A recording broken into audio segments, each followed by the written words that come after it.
باسی جیهازی لیزەری لابردنی عینەکەکەین پێشی ئەڵێن لیزەری چاکردنی کەم و کوڕی بینین.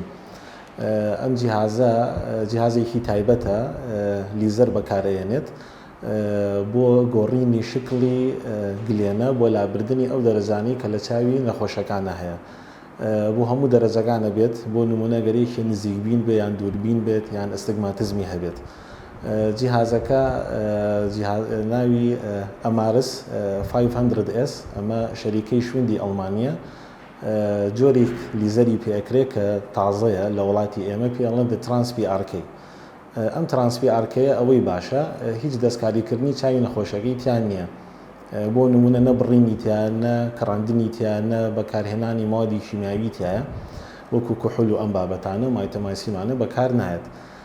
جیهازی لیزەرەکە زۆر سەریعە لە ماوەی کەمتر لە 1 دقە هەموو چاوێک هەموو ئەو دەرەجانی کە تایەتی لای ئەبات و نەخۆشەکە توانێت دوای ئەوە چاویلکە بەکار نێنێت و ژیانی خۆی بەرێتە سەر.